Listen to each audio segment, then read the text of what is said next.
Hey YouTube, today we're going to talk about some beliefs. These aren't really theological beliefs or religious beliefs or, beliefs in that sense, but beliefs about how things work and about how wealth is accumulated and how money is invested and a perception of these things that might give you an advantage in getting to a successful place financially.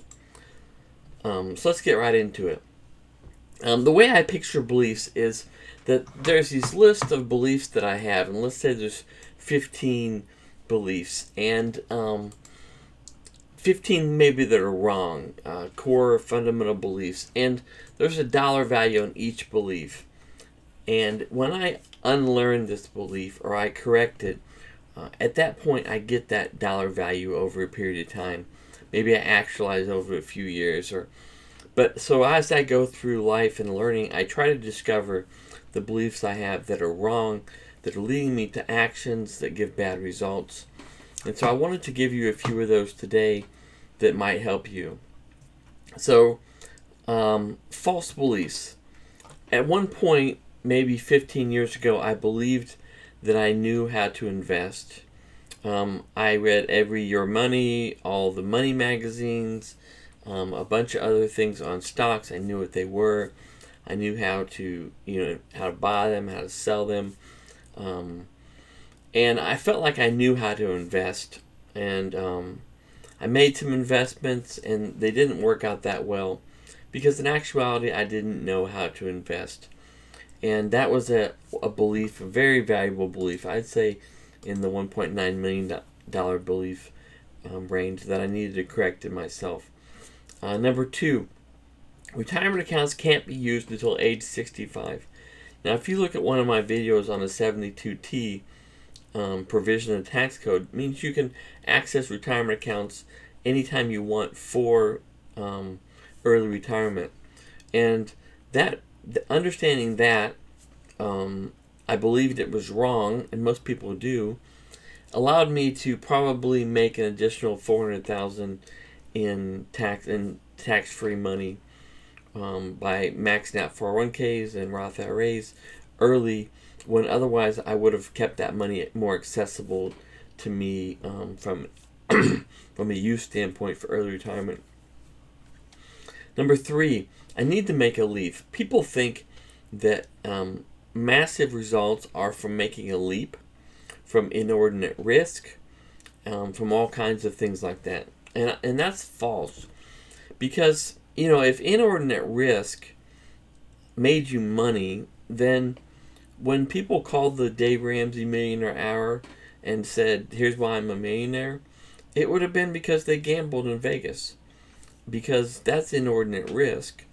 But in actuality, risk is a cost that's very calculatable.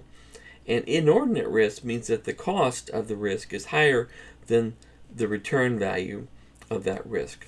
So believing you need to make a leap draws you to bad conclusions about how to go about investing and saving your money. So a few things I started to learn that were accurate was wealth is a skill and not property. So people believe money or wealth is something you own. And that belief leads them to say there are haves and have-nots. Okay? But that belief is wrong. The true belief is wealth is something that you are, that you have skills for. So if you took everybody in the U.S. and you equaled out the money right now, it would change quickly into people that have money and people that don't have money again, because it's something that they do. It's not something that they possess. Number two, preparing for an opportunity is faith. So let's say I think, well, in 2 years I'd like to buy a rental house, and I think the right opportunity is going to come up. And so I save monthly for 2 years and formulate skills for 2 years and work diligently to understand the investment. I analyze what are the things I need to do that properly, and in 2 years an opportunity pops up and I execute on it. Everybody sees me execute an opportunity. They don't see the 2 years of faith that led up to that. And it's faith that the opportunity is going to be there.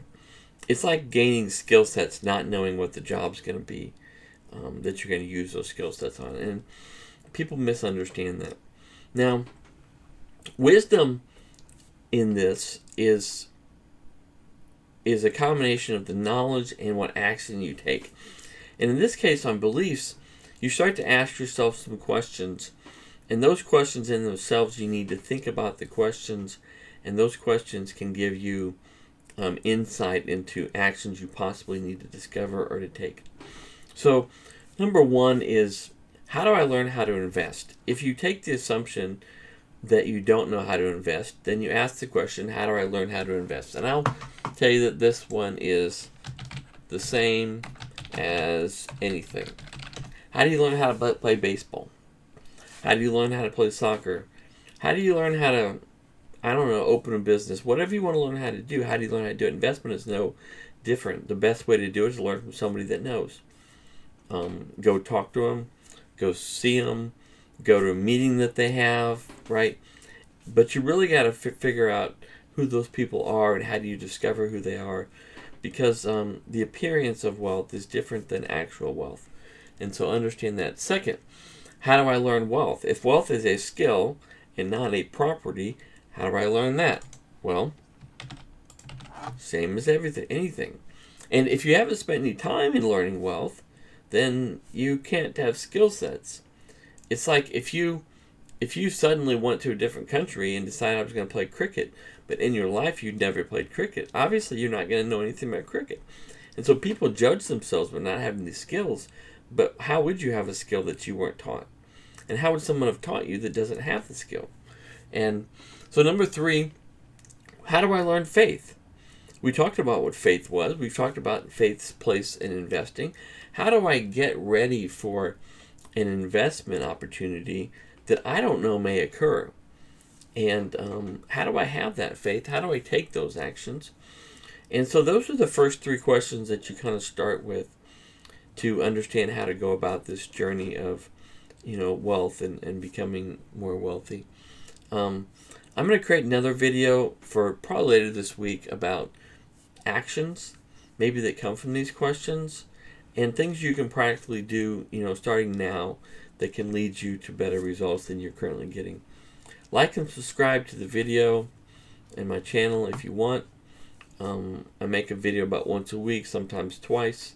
Track what I invest in and some thinking and some actions. Hopefully it can benefit you. Talk to you later.